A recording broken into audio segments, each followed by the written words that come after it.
देश के विभिन्न राज्यों में साइबर ठगी की घटनाओं को अंजाम देने वाले जामताड़ा झारखंड के रहने वाले गिरोह के 4 सदस्यों को कानपुर पुलिस कमिश्नरेट की क्राइम ब्रांच पुलिस ने गिरफ्तार कर लिया। दरअसल पुलिस को सूचना मिली कि कुछ समय से उत्तर प्रदेश के विभिन्न जिलों में ग्रीन गैस और इंद्रप्रस्थ गैस कनेक्शन धारक व इलेक्ट्रिसिटी कनेक्शन धारकों से साइबर ठगी की घटनाएं हो रही थी। इसी संबंध में 30 जुलाई को कानपुर के काकादेव निवासी रविंद्र सिंह ने एक मुकदमा क्राइम ब्रांच में दर्ज कराया था, जिसमें उन्होंने बताया था कि उनके साथ 48,332 रुपए की ऑनलाइन ठगी हो गई। पुलिस ने इस प्रकरण का मुकदमा पंजीकृत करते हुए 5 अगस्त 2024 को 4 अंतर्राज्यीय साइबर अपराधी भरत कुमार, सनोज मंडल, दीपक मंडल, कृष्ण कुमार मंडल को जाजमाऊ पुल के पास से गिरफ्तार कर लिया, जिनके पास से पुलिस ने करीब 12 मोबाइल फोन फर्जी आईडी के प्री एक्टिवेटेड सिम कार्ड बरामद किए।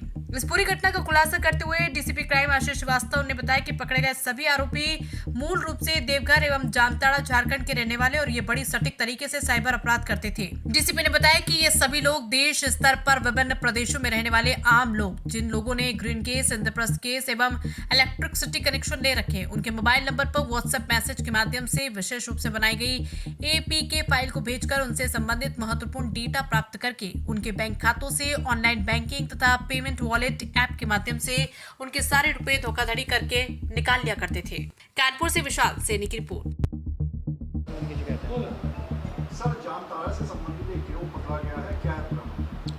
आज साइबर सेल का कानपुर नगर ने बहुत अच्छी कार्रवाई करी है। पीछे हमें बहुत सारी ऐसी कंप्लेंट्स मिल रही थी, जिसमें ग्रीन गैस लिमिटेड और इंद्रप्रस्थ गैस लिमिटेड के जो कस्टमर्स हैं उनको कॉल सेंटर से फ़ोन करके उनको एपीके फाइल डाउनलोड करवा करके उनका जो डेटा है, बैंक रिलेटेड डेटा, वो उनसे ले लिया जा रहा था, स्किम कर लिया जा रहा था और फिर उसके माध्यम से उनके बैंक खातों से पैसे निकाल लिए जा रहे थे। इसमें जो भी कॉलें जनरेट हुई उन सभी विक्टिम से हमारे साइबर सेल कानपुर ने अपनी तरफ से बात करके उनकी समस्या को जाना और फिर उसमें से एक विक्टिम से मुकदमा यहाँ पंजीकृत कराया गया और उसके बाद जो नंबर्स थे उन पर वर्क किया गया। वो नंबर बार बार जो भी अपराधी थे वो बदल दे रहे थे।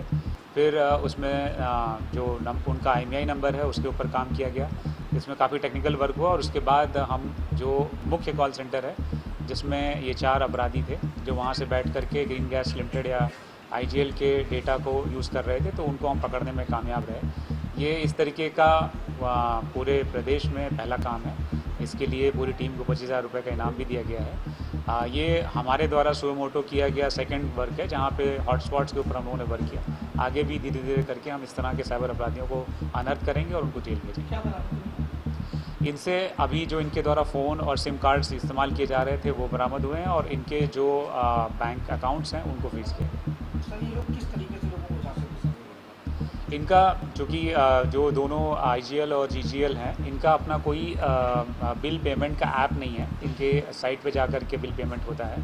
तो ये जो भी कस्टमर्स थे उनको फ़ोन करके कहते थे कि उनका एक आपका बिल पेंडिंग है, आउटस्टैंडिंग अमाउंट ज़्यादा हो रहा है, तो आप हम एक APK भेज रहे हैं, इस पर आप डाउनलोड करिए, इसके थ्रू आप अपना बिल पे कर सकते हैं और आप इनिशियली जो उसमें ट्रांजेक्शन है वो 1 रुपये का ही करिएगा। उससे हमको ये आइडिया हो जाएगा कि मतलब आपको भी आइडिया हो जाएगा कि एक्चुअली में सही साइट है। और जब उसमें जो हमारा विक्टिम है वो उसमें उनकी बातों में फंस जाता था, तो APK फाइल अपने में इंस्टॉल कर लेता था अपने फ़ोन पर, जिसके माध्यम से जो भी उनका इंपॉर्टेंट डेटा है बैंक रिलेटेड और OTP वो सब वो शेयर कर लेते थे और उसके माध्यम से उनके बैंक से पैसा निकाल लेते थे। कानपुर में कितने ऐसे मामले निकल गए हैं जिनमें इस मामले में मुकदमा दर्ज हुआ है? अभी हमने जो मुकदमा पंजीकृत किया है उसी विक्टिम के बारे में हमको जानकारी है। बाकी अन्य विक्टिम से जो कानपुर से बाहर के हैं उनको भी हमने बोला है कि वो अपने स्तर से अपने संबंधित थाना क्षेत्र में अभियोग पंजीकृत कराएंगे और शेष इनके बारे में अन्य जानकारी हम लोग इकट्ठा कर रहे हैं। पब्लिक के लिए इस मामले को लेकर किस तरीके से जागरूक करेंगे? देखिए, जो जैसे इसमें पता चला कि एक तो APK फाइल जो है वो कोई भी अगर थर्ड पार्टी APK फाइल और विशेषकर कोई फ़ोन करके आपको कोई भी ऐप इंस्टॉल करने के लिए कह रहा है तो हमें सचेत हो जाना चाहिए। उसको जब तक हम वेरीफाई ना कर लें तब तक अपने फ़ोन में उसको इंस्टॉल नहीं करना चाहिए। सेकेंडली, अगर कोई भी हम ऐप इंस्टॉल कर रहे हैं और वो किसी भी प्रकार की परमिशन आपसे मांग रहा है तो उसको ज़रूर देख लेना चाहिए कि इस ऐप के काम करने के लिए ये परमिशन इंपॉर्टेंट है कि नहीं है। अननेसेसरी अगर कोई परमिशन मांगी जा रही तो हम उसको क्यों एग्री कर रहे हैं और क्यों उसको डेटा दे रहे हैं। खबरें तो देश से बहुत आती हैं, लेकिन कुछ खबरें दिन भर की सुर्खियां बन जाती हैं। दिन की हर सुर्खी का निकलेगा निचोड़। हर खबर को पेश करेंगे बिना तोड़ मरोड़।